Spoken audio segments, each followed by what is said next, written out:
Sup, Nick? Long time no see. What's up? I was just sitting there cramming over freaking computer crap all day. Oh, no, wait a minute, there it is. I have this problem on my desktop where I've lumped everything by color, subconsciously, so it's like, I'm looking around for it, I'm just like, I can see Firefox and not Audacity, Avast and VLC and Foxit Reader, and they're all orange icons, of course, so... Well, I mean, my Skype icon, Microsoft Word, and Telegram icon, and TeamSpeak are all in the same place, and they're all blue. I actually lamented not being able, I mentioned what Tom was talking about and some of the things on his channel to my ex, who's an artist who's into like tablets and stuff, and she had a lot to say, but then she couldn't come on. She's like, oh, I got a date tonight, and I was like, oh, well, that sucks.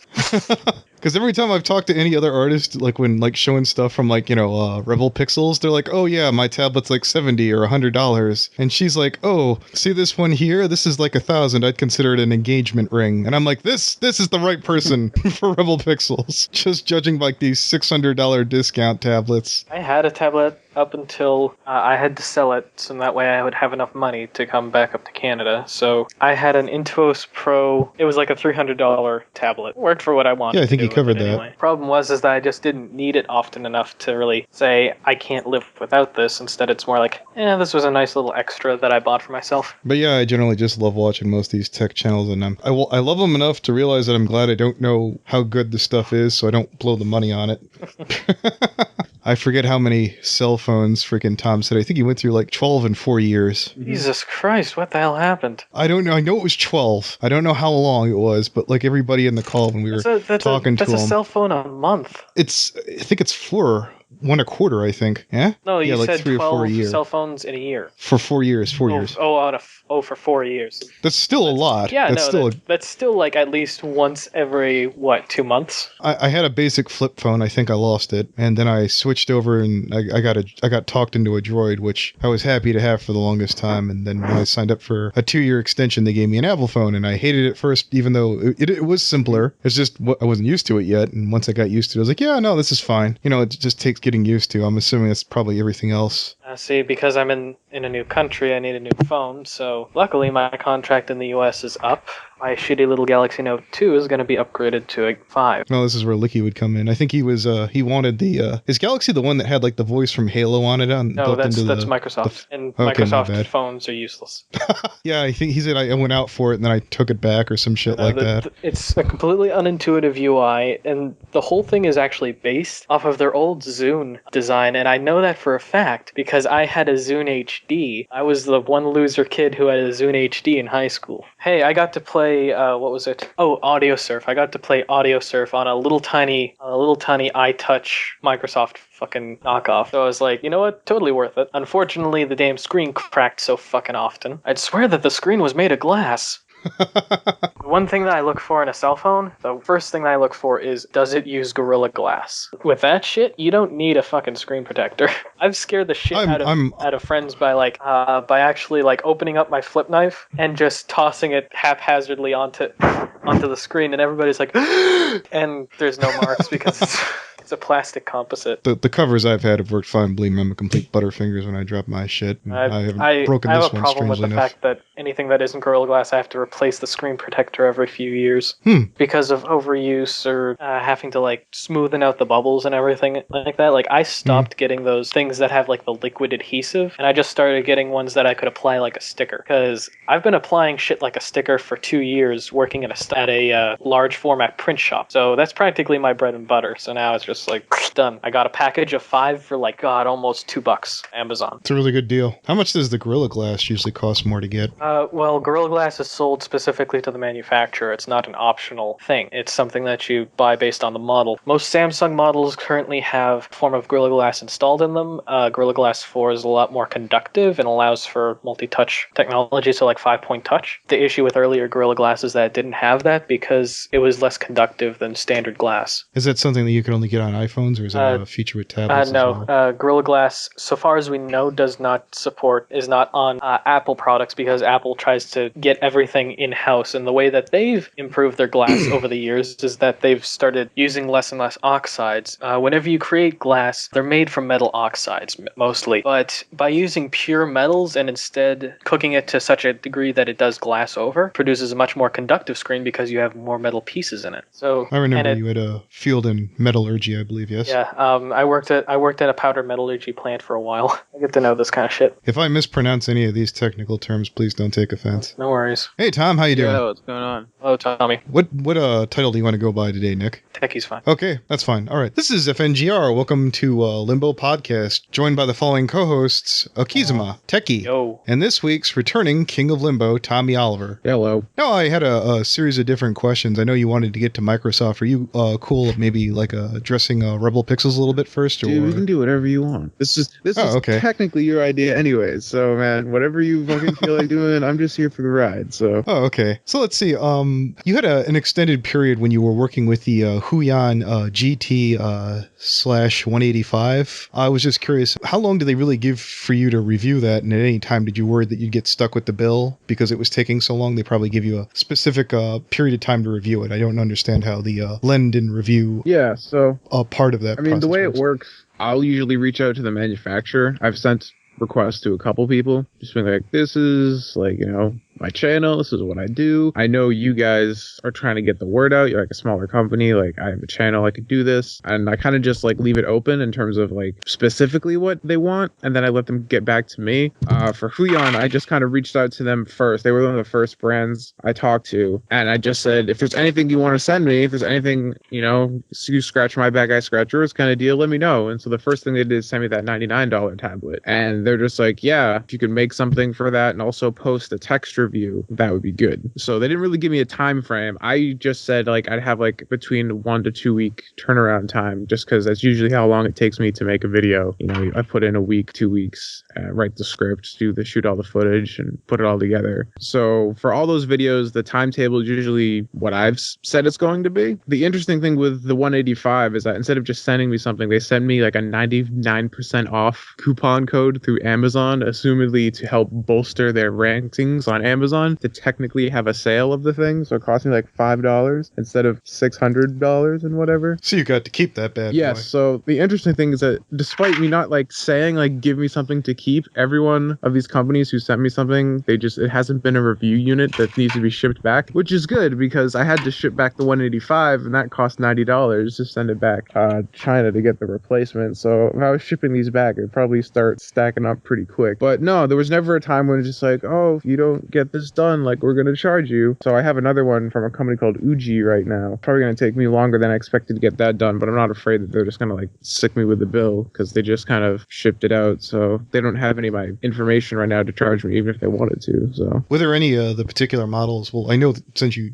haven't had to return any of them yet, except for maybe the new one, any of them that leaped out at you as that this is your favorite so far? Well, the one I'm looking at right now, despite the fact that like technically it's like inferior to the last one I looked at because it has like a lower resolution screen and it's like using a TN panel, so like the colors aren't as good and the viewing angles are pretty garbage. Like in terms of just like the pen accuracy, it's really good. So I'm looking forward to like putting that through its paces legit. I'm hoping that if this one goes well, they'll send me their next step up model, which is like basically like a 22-inch version, which is like pretty high end, just so I can get some more information on that and kind of look at that and just use it for myself, because that's like I haven't gotten any of the 22-inch ones because all these companies are using all the same components pretty much. They have their own like little software magic that they use, but it's the same panels. They all have like it's either a 19-inch or a 22-inch. They're all using technically the same drivers for like the pens and stuff, because all the pens work with each other's. Like I tried the Huion pen with this Uji tablet that I just got and it works. So clearly they're using the same components. It's just the difference is just in the software. If I can get one of these 22-inch ones, that's like the one class that I haven't gotten to take a look at yet. But I'd like to do, if I get a bunch of them do like a roundup where it's just like, these are all the ones I have, and like pair them all in one video. Because like there's very quickly becoming a market for these. And right now there's not a lot of people who are talking about them. And everybody who is talking about them on YouTube is like doing it pretty shitty, to be completely blunt. Like no one's putting in a lot of effort into it. Like no one's done a scripted review like what I've done so far on Rebel Pixels with these. And that's like a market I'd love to like kind of like corner. The only other guy who has a lot of, I guess, credit for doing these reviews is a guy named Friendin, which is how I found out about them. And he does text reviews mostly on his Tumblr, and he posts videos on YouTube, but they're like really just like turn the webcam on and just talk for like 15 minutes without any kind of cuts or edits or anything like that. But he's like the go-to guy. And so my little like benchmark for doing something is I want to be the guy instead of him. I want to dethrone him. So when I do that, that's when I'll be satisfied that I've done something worthwhile. But we'll see how that goes. Besides tablets, if given the opportunity, what other kind of tech reviews would you like to do? Cameras, iPhones, possibly either software? I mean, the whole thing is like technology, like that one kind of niche I haven't really touched upon. Like I've done like the art and creative things, the drawing stuff, and like reviewing media and things like that. But technology is probably like the thing I'm most knowledgeable on in terms of just like hobbies that I follow in general. Because I've been reading like technology blogs like Engadget and Gizmodo and Ars Technica and all that stuff daily for I'd say like 6 years at least, if not more. So I know a lot about the industry. I know a lot about what's going on in like consumer tech landscape, especially with like mobile devices, since that's just the big thing right now. So if I had the option to do more, like talk about phones and talk about, you know, laptops and desktops and software and things like that, I totally would. The problem is that like technology is the second biggest category on YouTube after beauty vlogging. So there's a ton of people in that space, and breaking into it's incredibly difficult, which is why I kind of attacking the niche I am right now gives me a bit of a better opportunity, even though it's a lot smaller market. There's nobody really in it right now. So if you can like get on it early, you can get more attention because not a lot of other people are doing it well. Plus also to review like phones, I'd have to spend like, you know, like $600 to $700 like every couple weeks to get the new phone that comes out. And I don't have that kind of money. And I don't have a big enough pull to be like, oh yeah, fucking Samsung sent me the Galaxy Note 8 and let's take a look at how awesome it is or whatever, you know, like they don't care about some dude with 3,000 subs to help promote their phone. They can do that just fine themselves. But if I could ever get to the position, like there's a guy, Linus Tech Tips, who's like a really good tech channel. He's like 1 million plus subscribers now. Oh, I was going to bring that up. Yeah, dude, he has, they just send him everything. So it's just like, yeah, I got like 5,000 GTX Titans just sitting around in my studio because I don't know, they give them to me and I don't need them. So they're just kind of, oh look, there's my fucking $700 graphics card I got for free sitting on my stairs. So they do my behind the scenes vlog. What am I going to do with this? Lol. So, I mean, that's like... That's the fucking, you know, the dream right there, where he's like, he's bought another house just for his studio for this fucking show, and like it's just filled with free stuff he's been sent. So I mean, if you could ever get there, that's when you know like you're doing something right. Well, now we actually get to the part where you presumably wanted to talk to. I know you mentioned the Surface Pro 4 from Microsoft, and I did a little digging to get feedback on this. I found a video from Linus Tech Tips on the Surface Pro 3. There was a talk about potential and the price coming down. Let's see what else. Needing it to have a better surface and be faster. What do you see in the Surface Pro 4 that got you excited versus the previous model? Well, I mean, the interesting thing is like to talk about Linus's review, because I've watched that one. I've watched a bunch of videos on all this stuff because, again, I have no life and I'm totally obsessed with all this stuff. I think the use case that Linus came from with that video is different than a lot of people who are interested in that device. And also in the almost 2 years since the Surface Pro 3 has released, the landscape in terms of convertibles, 2-in-1s and stuff has really taken off. Microsoft was really one of the first companies that took this idea of tablets that Apple kind of pioneered and reestablished with the iPad and shifted it towards the PC market. Because ever since the iPad first came out, dedicated laptops sales have just plummeted because, you know, between smartphones being in everyone's pocket now and tablets doing 99% of what the average consumer does with a laptop, who the fuck needs a laptop now, you know? They're clunky, they're bigger, they're bulky, they run, you know, antiquated software, where you can just go on your iTunes account and download your apps onto your iPad. That'll do the majority of what you want.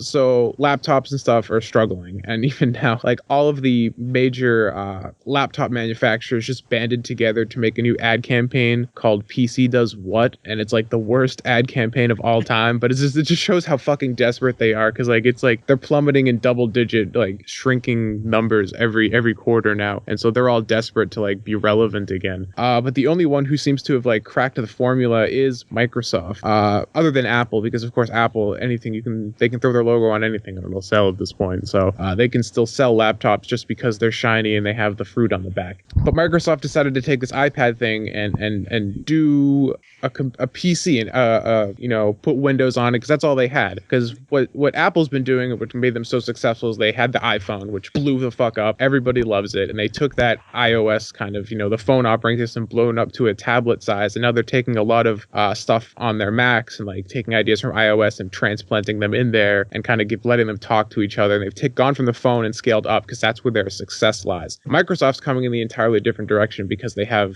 Windows. That's their big thing. Windows and Office is what keeps them relevant in the market right now. And Xbox to an extent, but that doesn't really make them a lot of money. It's a totally different market anyways. So their idea is like, we want to take the product that we have, that's our kind of like edge in the market, and expand that in ways that are relevant to the consumer right now. And that's tablets and that's smartphones. So we can see that happening with Windows 10. They've taken the product that everyone's using, now they're scaling that downwards towards tablets and phones. So because both of these companies, which are two big rivals, have gotten their in the market in different places, they're expanding in different ways. iOS is scaling up while Windows is scaling down. And so they're converging, but in different directions. And it's interesting to kind of see that happen, because right now, for the first time in a long time, Microsoft and Apple have entirely different ideas on how they see the future of computing going.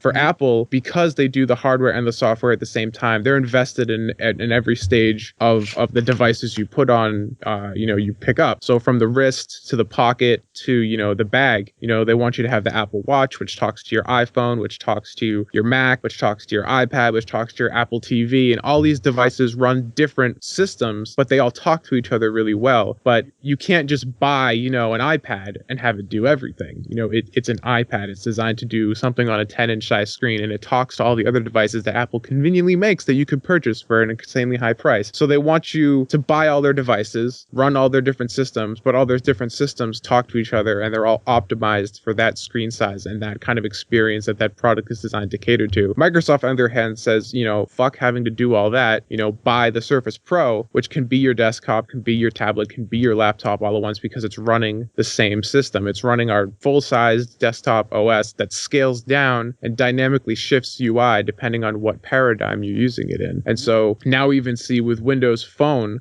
putting Windows 10 on phones with Continuum, you can take your phone, plug it into a dock and a keyboard and a mouse, and now you're running full desktop stuff off of your phone. And so like you have a phone that scales all the way up depending on how far you want it to go. So they're two completely different ideas, and based on, the legacy of the companies. iPhones had that success for Apple, and now they're kind of letting that iPhone be like the center and like talk to everything else and force you into buying more devices, whereas Windows realizes like that's their thing, and they're going to put it on everything because that's their one in, and they're going to make that as ubiquitous as possible, not only because they have market share, because they desperately need application developers, which is something that Apple has in spades right now. So by making the Windows platform on the desktop everywhere, in the first 10 weeks they've gotten 110 installs because they made it free. Like every Windows 10 install is also a Windows Phone user technically now, because they're the same platform. So they're trying to get app developers there. And how this all relates to the Surface and why it's appealing is because they have this one device. It's thinner, it's lighter, it's more powerful. It's as powerful as most portable systems on the market right now, but it's also a tablet if you want it to be. And it can dynamically switch from that casual touch experience to a full-blown desktop experience running all of your applications. Then it can like dock to use as a desktop. It basically, you can take it from a bag onto a desk and not miss a beat. And to someone who creates content, it's very interesting from that proposition. Also, Microsoft right now, for artists like myself, they're the only ones really taking the pen game seriously. Wacom kind of knows that they have mind share right now. So all the devices they're putting out are insanely expensive and they're basically doing the Apple sort of thing where their name is kind of selling these expensive devices. But they're not innovating too much. I mean, the Companion 2, which is like their portable Cintiq, that's kind of cool. Really expensive. It's running like older hardware though. They don't really seem that interested in updating it or keeping it current because it's a Cintiq. Of course you're going to buy it. And then Apple has their little pencil thing with the iPad Pro, which is kind of again limited because you can only use it on the iPad, and the iPad isn't a desktop, so you can't run Photoshop on your iPad. But Microsoft, they bought Entrig, which is the guys who made the pen on the Surface Pro 3, and they've been developing it. They made it better. They gave it more pressure sensitivity. They gave it an eraser finally. So like they're the only ones really putting in the effort to making pen experience as good as it can. And now it's integrated deeply into Windows 10 as an OS. So just the device is really successful. It's really appealing to a certain niche. And the fact that like all of these companies now are making Me Too devices based on the Surface Pro kind of design mindset. You know, we see convertibles and 2-in-1s in the market all the time now. They're definitely onto something. I mean, even Apple's technically doing with iPad Pro because they released that keyboard dock. So it's interesting to see how it's all going to play out going forward with the Surface Pro 4 and the Surface Book, which is their laptop tablet hybrid now. So you wanted to add something, Nick, there? Well, okay, so first of all, I'm coming from a very different perspective. My whole learning curve has been towards the service end of the industry, both software and hardware. I went to college to learn how to build applications, and then after that, I learned how to build them by studying for the A+ exams. The thing is, to me, is that in this day and age, I don't believe that there is a good reason to compare Apple and Microsoft, simply because they're two very different mindsets with two very different philosophies on both business management and software, as well as hardware in Apple's case. First of all, the idea that the tablet has just as much processing power as like other computers is just completely, sorry to say, but the way that hardware is built for tablets versus for computers is completely different. You're not going to have the same architecture in a tablet for their processor as you're going to have in, say, a tower or a laptop. Not to mention different programming. Now, Microsoft's approach to the tablet industry is just put Windows on it, which to me is a failure in design, simply because it's two different. The desktop environment and the laptop environment, touchscreen environment, are two completely different areas that need two completely different kernels for those specific processors and for everything to work smoothly. Now, so to me, what Microsoft is doing, I think that they have the wrong idea. I think that what they should do is take their phone idea, which anybody that I've met that has used them has hated them. They've always taken them back. Me, I haven't used one, so I don't have an opinion on them. But I think that what they should do is they should focus on that, simply because it is a completely different device. And the reason why Apple is still relevant within this market, which, again, Apple has innovated very little over the past few years, where most tablets are getting like keyboard docks and pen attachments and USB ports. Apple has been doing very little of that. They've kept it to a very simple design. In terms of tablets, there's a lot less expansion that can happen on them, for one, so they have a shelf life. Just in terms of that, it is something to take into account. But hey, if it's going to work for them, I've known people who own the Surface Pro and they are actually very happy with it, but I wouldn't say that, as Microsoft's marketing it as a apparent replacement for your laptop or for your desktop, I think that's a bad strategy, simply because, again, it's different uses, different pieces of technology. Even by fundamental like back-end technology, a tablet simply just isn't a sized down computer. It's very different piece of technology. We use it for different things. There's much less strain on the system due to the way that the applications are developed. And not to mention, the idea between Apple and Microsoft is completely different because their back-end systems for both their tablet devices, their phone devices, and especially their desktop devices are all different. Again, it's a Unix system versus a DOS system. The difference between a system that has been changed over the years and has remained but has kept some core functionality differences versus something that has been the same since like the 1990s and just had computer code laced over it to plug up any holes that they happen to find instead of starting from square one. That's just my little piece on that. Well, I had to, if I could share this one with both of you gentlemen, and feel free to pop in a bit, Hiroki. Mm-hmm. What's important to you on a tablet? Does it run quiet? How good does the keyboard have to be? Is the touchscreen something important to you? What models do you gentlemen have now? The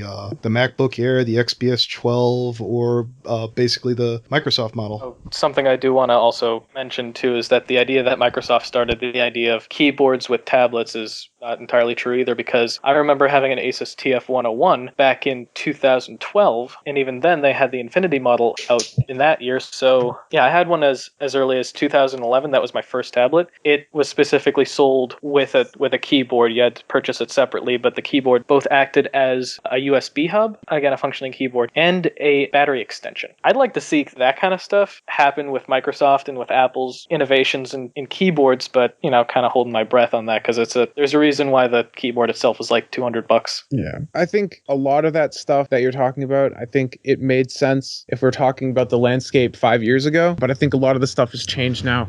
One of the things I can definitely agree with is the fact that like the way Microsoft has been approaching developing Windows is kind of probably from a kernel level or a base level, talking how it's based on DOS, and they basically just kind of like overwrite it over and over and over again, and like they haven't done a refresh. It'd be the same way that if Apple was still basing OS 10 on the guts of OS 9, but they retired that and moved on. And Apple's much more aggressive in basically wiping the slate clean, so to speak, in terms of the plumbing of their operating system, where Microsoft, basically because they have a monopoly in the desktop market, needs to keep the backwards compatibility for legacy businesses that still use like 10-year-old computers, because they refuse to upgrade, because they have hundreds if not thousands of systems they have to keep going.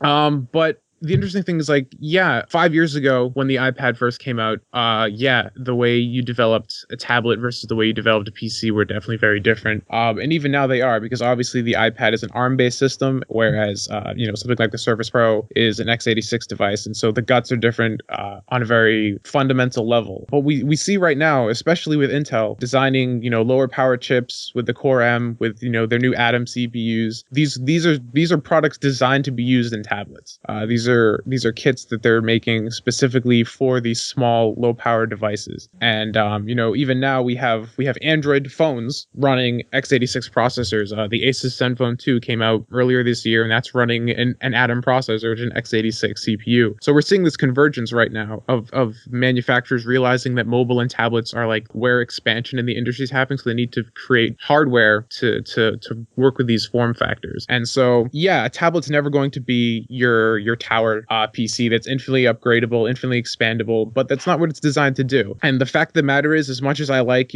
tinkering with my computer and adding more RAM and adding a graphics card and getting a better power supply and rerouting my cables to get better airflow, 99% of the consumer market doesn't give two shits about that, and they never will. So when you say, well, I love the Surface Pro is a great idea, but unfortunately, unlike my computer that I've been, upgrading and working on for the last 3 or 4 years, I can't add more RAM. It's just like, they don't fucking care. They don't even know what RAM is. So that's a non-starter for the majority of the market. They don't care what kind of processor is inside their system. They don't care how fast, spec for spec, your integrated graphics are going to benchmark versus a dedicated graphics card you can drop for like another $500. There's a very niche market for that, and that market is declining. I think the industry as a whole is moving towards this smaller, more compact device, on every level. That's what the consumer is interested in. That's what manufacturers are making, and that's what component providers are gearing their products for. If you look at the past 3 or 4 generations of Intel CPUs, performance gains have been negligible. It's all about increasing battery life and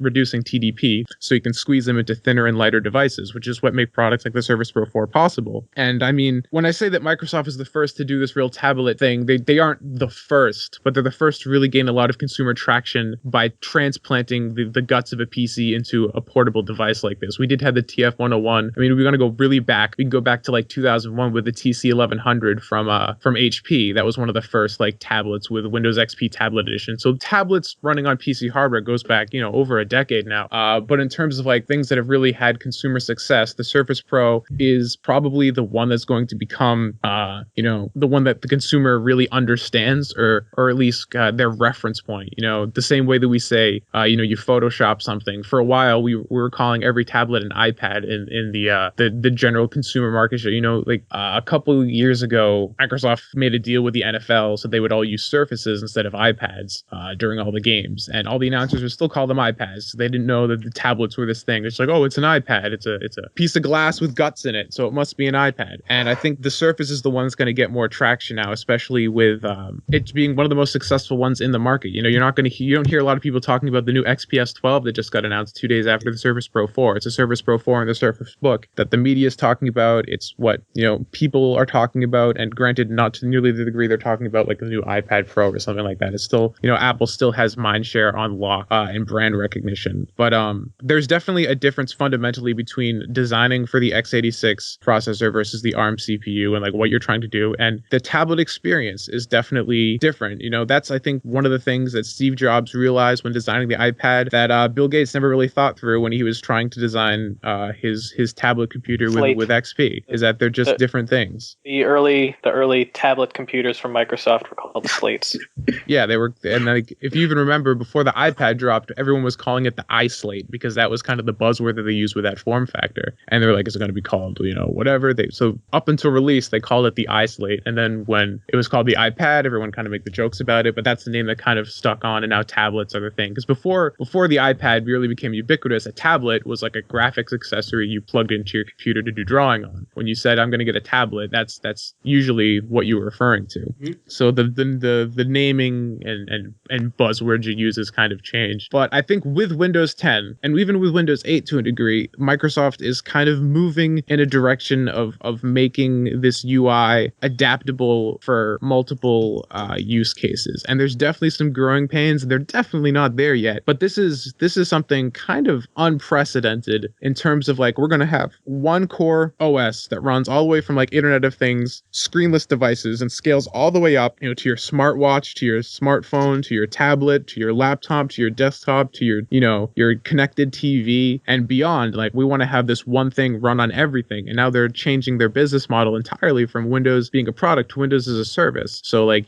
Windows 10 was free. The updates are all going to be free going forward. The only time you're really going to need to purchase Windows 10 now is if you want to upgrade it. You're building systems from scratch. You need to buy a license. But other than that, like the end user, the average consumer is never going to buy Windows again because there's never going to be another upgrade cycle. There's never going to be a Windows 11. Not really. Like Microsoft has said, this is the last version of Windows. It's just going to be free updates, and they're going to constantly be tweaking Windows 10. So this is just a totally new way of Microsoft doing business. And the fact that they're in the premium hardware game and like throwing down with Apple on their turf in terms of like trying to make devices. You watch the keynote from earlier this month, and like Panos Panay, all he did was just slam Apple the entire time. Like he makes no fucking, there's no confusion about that fact that like the Surface Book is out to kill the MacBook Pro.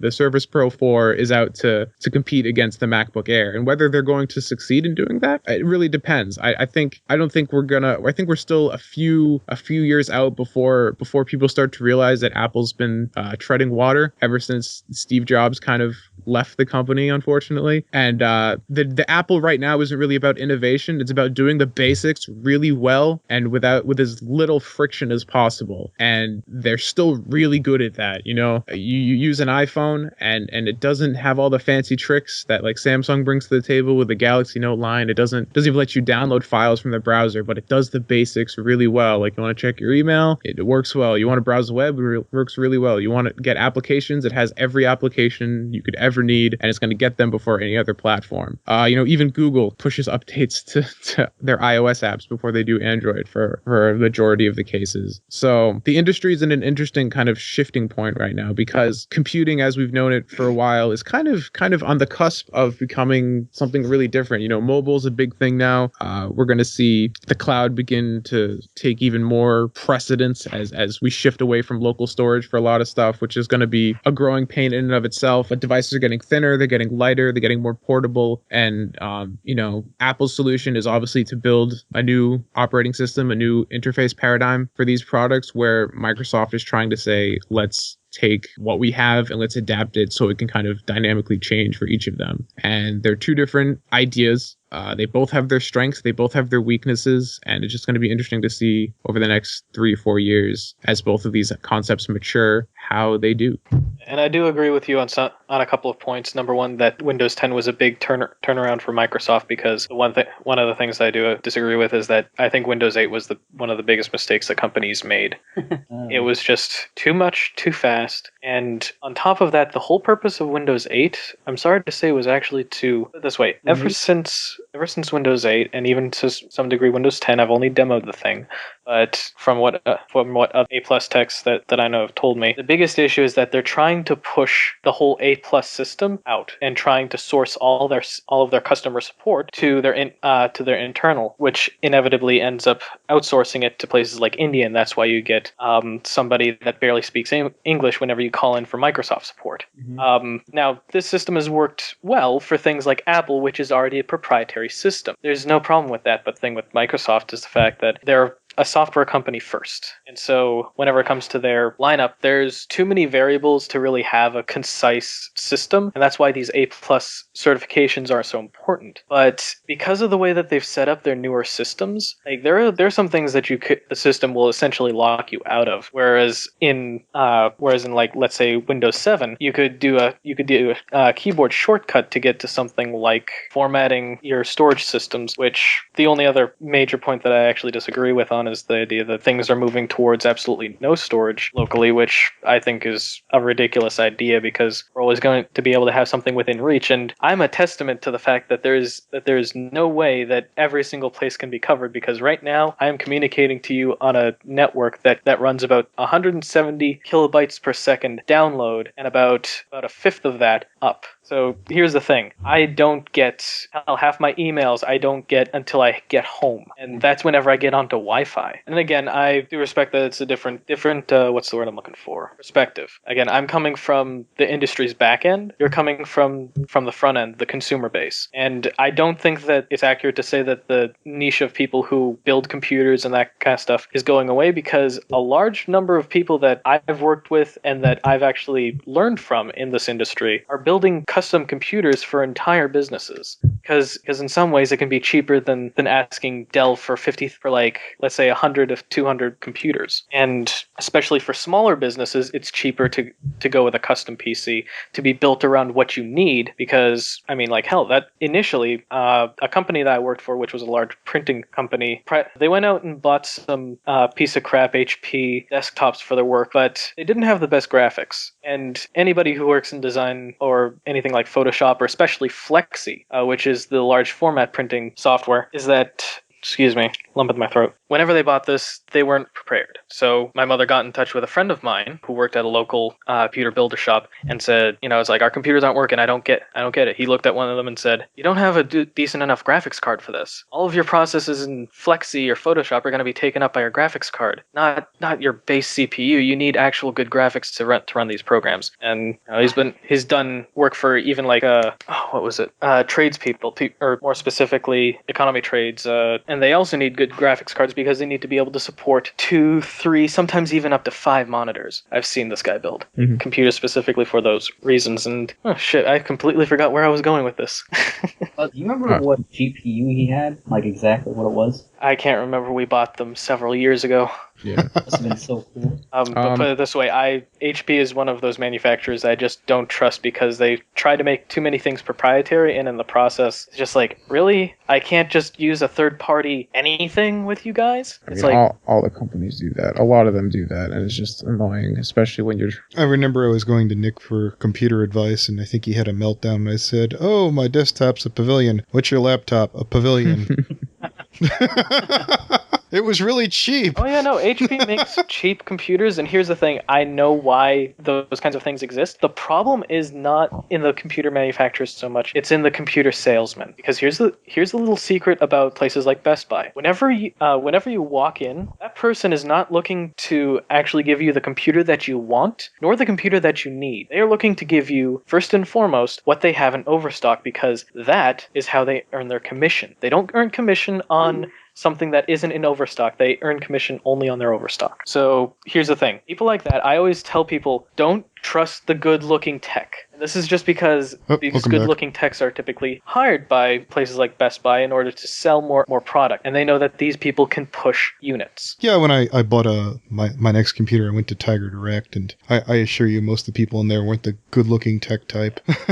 At the end of the day, and I think even Apple knows this, because I have gone to Apple and seen many good-looking people who are just like working the floor, answering small questions, but they're but they're geniuses. The ones that every once in a while come out of the back room are usually not that pretty. I always tell people, trust the techs that don't look like a supermodel, because they're not going to try to sell something to you. They're going to try and help you. No matter what their social skills may be, they will at the end of the day be trying to help you. As someone who's worked for Apple, Best Buy, and Staples, I can pretty much say, yeah, that's pretty much how it goes. You know, all of... Which one were you, Tom? I was sales in all of them, and I got canned from all of those jobs because I can't do sales. Because I can't push product. I always try and, like, you know, give people what they want. Like, you're not supposed to do that. Like, all those positions care about is again, selling overstock items and attachments, because most of these technology products in retail are sold just above cost, and they make their money by selling attachments. So it's like, you know, adding printers, adding protection plans, adding all those things, and all of them keep track of metrics. So it's like, if you don't hit numbers, they can't, and they get a better salesman that can make numbers. Apple and their customer service is a little bit different, and I can attest to this because I've worked in nondescript customer service position for Apple. The company that I worked for technically went under, but I'm just covering my ass, really. With Apple, they, for the most part, with their customer service, if there's one product that I tell people, if you buy this, and especially if you buy the little customer service pack, their Apple Care, you will be very happy with this product. It will not change underneath you. It won't suddenly need to grow an extra foot just to have a better processor, some ridiculous thing like that. Like, it's not going to have as short of a shelf life, because the way that their systems are designed, they're designed to fit multiple devices, but those devices are only released once a year. There's only so far that the technology can go, and we've actually been slowing down in terms of our microprocessors simply because of the way that the architecture works on the physical level. There's only so far that, or so small that you could make those microtransistors inside of the chips. So there's only so much that you can cram in. Say, Tom, I know you've been doing Rebel Pixels for how long is it now? I want to say like at least 6 months. Do you have any specific things on there that you'd consider the high point, or anything that, besides, I believe what was the product you called again? Anything on your immediate horizon that you're really excited for? I mean, I want to start doing more actual, like, doing some art stuff on there too. So I'm wanting to start getting the podcast. I was doing a live podcast for a while, but some of the guests I had lined up didn't really pan out. So that kind of stopped. And I also wanted to do live streams for drawing, like just drawing stuff. I wanted to do one where I tested out, like, because I have this new tablet I want to try out. So I want to get on Friday and do like a live stream where it's like, oh yeah, I'm using the product. Like, this is my actual, like, real-time impressions of this product that's going to be reviewed. And then while I'm drawing something, and then I can put up that speed draw like a couple days later, and kind of help people can like see in real time like the good things and the bad things about the product and stuff, and they can ask questions, so I can like kind of tailor the review based on like things that they want to know about, as opposed to just like, this is what I noticed.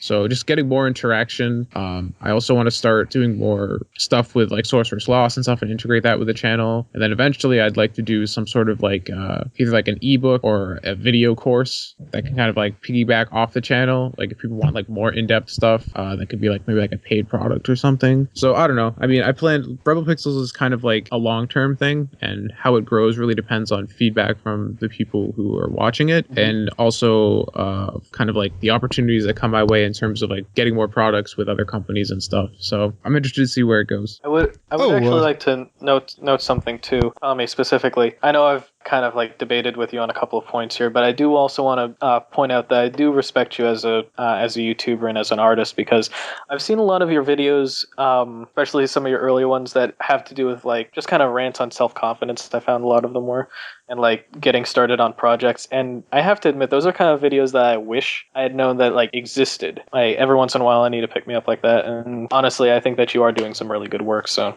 just want to put that out. Since you mentioned the artistry, you don't mind if I pinch one of your pictures for the thumbnail for this? Do whatever you want, man. It's all good. That's what they're there for. Oh, yeah, appreciate it. Yeah, something you were bringing it up. I was actually kind of curious. Speaking of Sorceress Lost, do you have any updates for that? Because I kind of noticed that there hasn't been a lot of activity on the website. Yeah, I haven't really done anything.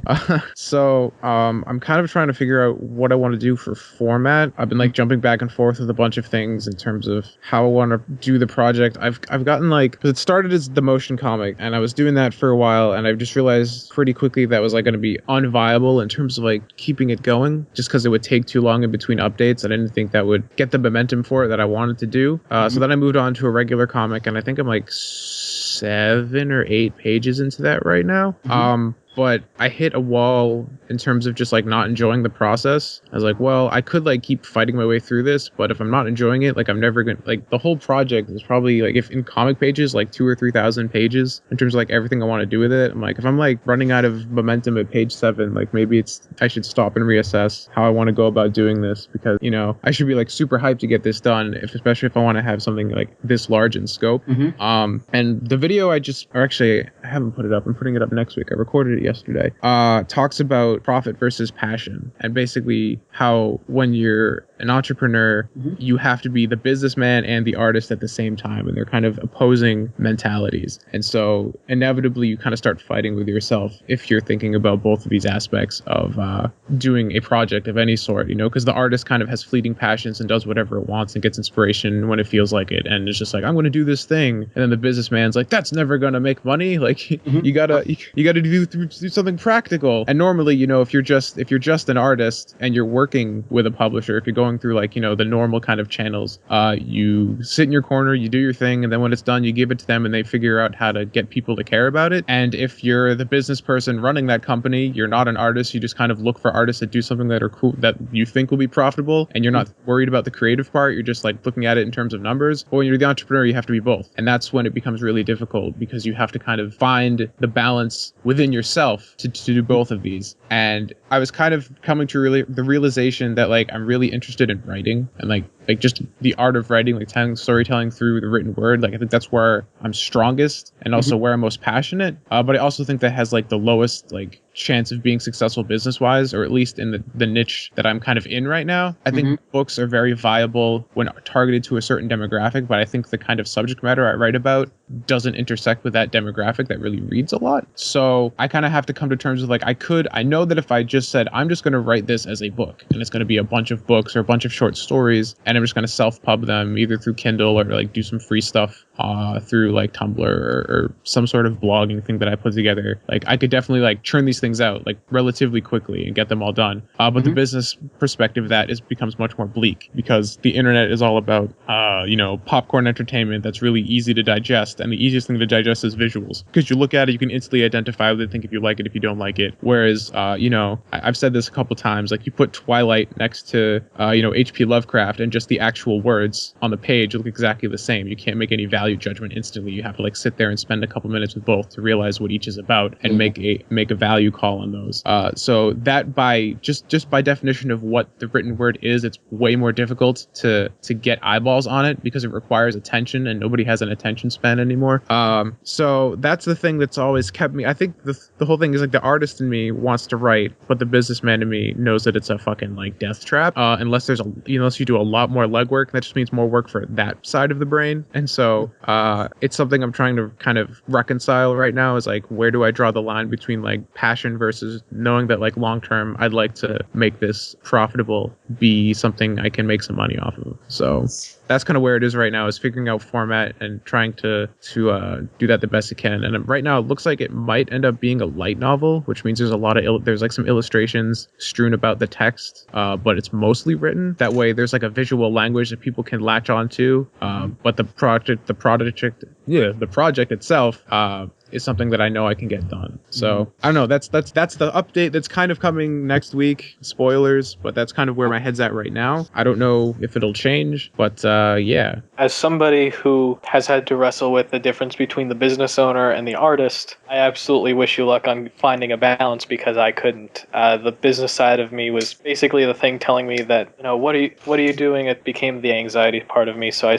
in July I basically told the business side of me to shut the hell up, because otherwise I wasn't going to get any work done. And I've been writing fiction for 10 years. And the thing that I've found is that, because I do consume a lot of different media I think my top ones would be video games, books, movies, then TV. And then graphic novels is in there somewhere between books and movies. And the one thing that I found is that storytelling in either of them is very different. Some stories are more suited to print, some are more suited to like a graphic novel, a series of pictures, and some are are more suited to movies, some are more suited to video games, and I say find the best one and then try to turn it into a long-term project if it starts to be something like a movie or a video game. I'm writing something right now that works much better as a video game just simply because it mechanically makes more sense than it really does story-wise, and again, this is just this planning part. But don't think I've ever read this comic that you're talking about, but putting illustrations inside of a text-based like a book is perfectly fine. I can name one author off the top of my head who's in multiple books used practically a drawing every 2 or 3 chapters, and it's worked out really well for him, and it's worked out really well for the artist too, and that would be Kyle Gold. What's the name of the series that he does? The series he does. Let's see. The one that gains the most traction lately is Out of Position, but that is because it is a very niche aspect of his writing, and it's honestly, out of all of them, I would consider it the least thought-provoking. It's very much a gay, so this happened, and it's all stereotypical, like, I mean, some of his work I can practically tell you it's a drinking game. It's like, take a shot if the parents of at least one person in this story is, like, highly homophobic to the point of, I will kick you out of the house. Check. You know, it's like, have one for the big misunderstanding that has nothing, the character's reactions make absolutely no fucking sense. Check. But again, he's gotten better over the years, and Green Fairy was another book that he wrote that he used a lot of images from an artist named Raraki, and again, it sells well, is all I can say. Would I hold it up to, like, Dickinson? Not a chance. You know, and that's very much what you were talking about with the internet is very true. And the thing is that because it's so small and easy to consume, it's opened up the doors for a lot of small niches because they can be viable. I know for a fact that there are at least three publication companies in the furry fandom that are lucrative businesses, and like this is the person's full-time job. Either as sometimes even as writers, but most of the time just as the print-on-demand or publisher. Those would be Silver Wolf Press, Fur Planet, and Rabbit Valley Comics, and all three of them are very profitable. Yeah, it's interesting how the internet has enabled all these niches to become viable businesses where, you know, they would not survive in the traditional kind of publishing environment. Because I'll admit, I like anthropomorphic characters. I think that there's something that adds to those specific characters, and, you know, it's like I've written normal fiction and then I've written anthropomorphic character stories, and it has this whole other element to add to the story whenever you do that. This is why I'm really actually kind of excited for the Zootopia movie, because I'm kind of interested to see where they go with an idea of no core story that they've released so far, but a good aesthetic. And I'm kind of interested to see how everything plays out, especially considering that the teaser did a very good job of spelling out how, or at least the reason why they're anthropomorphic animals. Yeah, it's interesting because I'm really interested in seeing that movie too, even though I'm not like really in the furry community, but I can appreciate the aesthetic. It's interesting because like Disney, it's a Disney movie, right? Zootopia. Yep. It's a Disney film. It's not the first time Disney's done anthropomorphism in its movies. It goes back, decades. But Robin Hood, right? That's an easy one that comes to mind. Yeah. But like this is the first. I think this is the first time that it's not an afterthought. Like this is very clearly like the anthropomorphism is kind of like the main concept. So it's going to be interesting to see like a mainstream company kind of tackle this, which has had like this kind of underground online culture that has kind of been growing for years now. Definitely not a cult. As a person who studied religion in college, I'm sure he did. No, he wasn't trying to pick a fight there. I'm just playing with you. So it's going to be really interesting to see how that plays out. Yep. Tom, I actually had a question. I know this gave you a lot of headaches. Did you ever manage to get that custom YouTube URL? Because I know. Yeah. Unfortunately not. I feel like I'm probably just going to have to acquiesce and give it something else, because I don't think it's a fight I'm going to be able to win, as stupid as it is. And the weird thing about the custom URL thing now too is, I don't know if you've tried to do it, but like it's whatever your display name is, and that's the one that they park for you. So let's say I don't end up putting a custom name for Rebel Pixels. Let's say 6 months from now I'm like, oh, I want to rebrand Rebel Pixels and call it something else. I can't call it anything else. It's still going to be Rebel Pixels, whatever it lets me fill in. Like, I can't, it's not even a custom URL. It's just whatever you put in for that name when you started the channel. Congratulations, that's what you're stuck with. So you can make multiple channels. So if you want to focus in on one area or another, you can make a separate channel for it. YouTube credits for like video games like JonTron do that all the time. They have one channel for their main shtick, and then they have one for their gaming. Yeah, definitely. I mean, the whole thing that sucks about that now, though, is let's say you're starting a new channel and you want to brand it differently. Like, you have to have 500 subs and a bunch of other requirements before you can even access the custom URL. And again, like, you can't, it doesn't allow you to change it anymore, because if you do want to rebrand later, you can't do it. They just take whatever your initial name was and they kind of park it, and then once you meet their arbitrary requirements, they unlock it and let you use it. So it's really weird. They need to adopt the Twitter idea of URLs where you can change it to whatever you want whenever you want. It's not permanent, but I'm sure there's a lot of back end stuff that would make that. From the back end side, there's a lot of difference. Twitter was built specifically to be a lightweight system. That's why things don't take very long to load on the sites. It's why we only have 140 characters is improvement of performance, and of course we haven't had a fail whale in a very long time on Twitter. But versus YouTube, which is very much, it needs to be it has to be process heavy on the back end in the PHP and on their servers, because they're handling video, very, very large formats that have to be streamed, or sometimes even downloaded if you're going with like a third-party download system, like Clip Converter. Yeah. It's two very different sites. If it were that easy, then everybody would be able to change their Gmail account and automatically have every single thing across the board change to whatever it is that they wanted and keep everything. But it's too big of a system. Google's integrated everything into itself. It's too big of a system to change. Like, just to change one aspect, I can't remember what it even was. It was something that had to do with, it was one of my YouTube channels that I had at the time.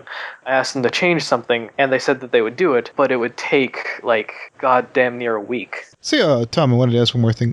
When you look at tech channels, what do you consider to be, for some of the more bigger, successful ones, a turn-off, something you don't like as a content creator? So I watch like all of them, so it's hard to say. Like, even the ones that I don't particularly like, I'll still stick around just because I like the subject matter so much. I guess maybe the biggest turn-off is probably something that I actually did in my last review, because I fucked up and lost a bunch of footage on my camera, is don't just talk at the camera the whole time. Like, if you're gonna talk about a product, show the product, because that's what everyone's there to see, you know. And that's something I really want to get more gear for, because right now, like, if I want to do like glory shots of a product, I have to like do them over and over again, because I don't have like a camera slider or anything, so I gotta like do it all handheld, and it always comes out like shit. It can very much be product over personality, and not everybody understands that. Yeah, I mean, like some of the best tech channels have both, though. You know, like Linus Tech Tips is a great one. Like, Linus definitely has like his own flavor. Some people like, some people don't like. I think it's entertaining. Flavor that is definitely there, but I'm not a huge fan of, is NCIX. I'm not really sure if I like the personalities they use for that channel. Mm-hmm. They're not like offensive. I just, sometimes, because it's a company, it kind of feels a little artificial. MKBHD is fucking fantastic. His channel is really good. And I hate the fact that he's like in college and already has like an infinity $1 billion.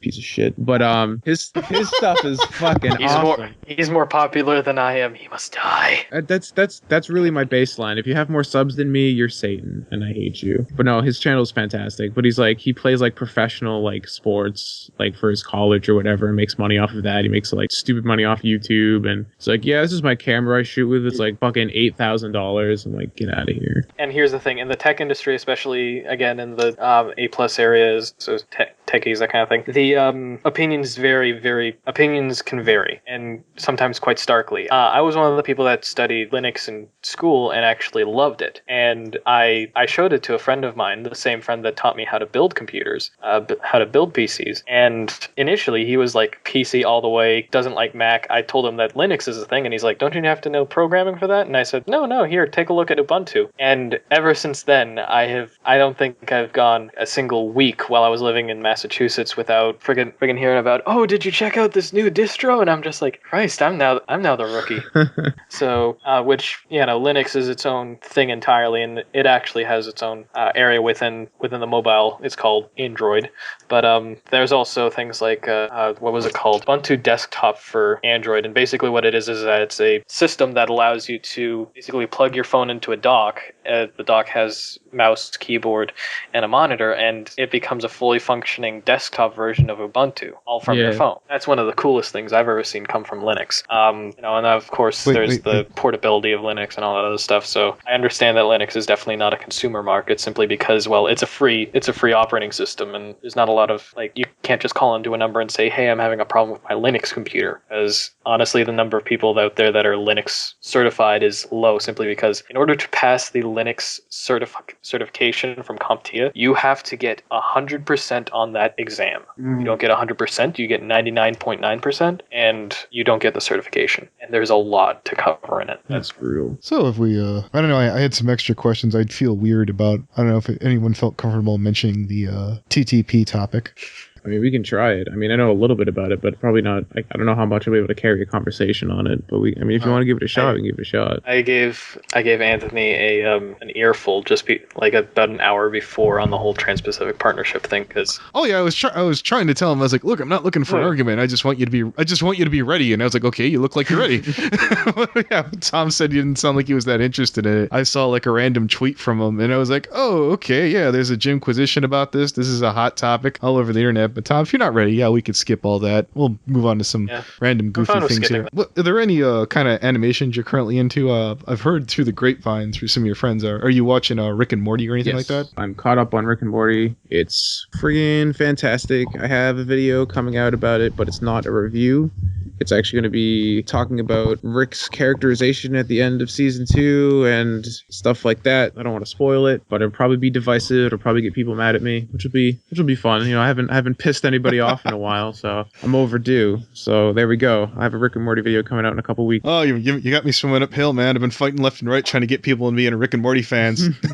So now I feel bad that I'm going to talk people into yelling at you later. I'm like, you know what? It was inevitable. You know, they'll have something. Well, I'm sure Jerry Pete's gonna fucking have something to say about me in a couple weeks. So. Oh, you're gonna put a quarter in Okie over there if you get that going. Hang on, guys. I gotta go get a glass of water.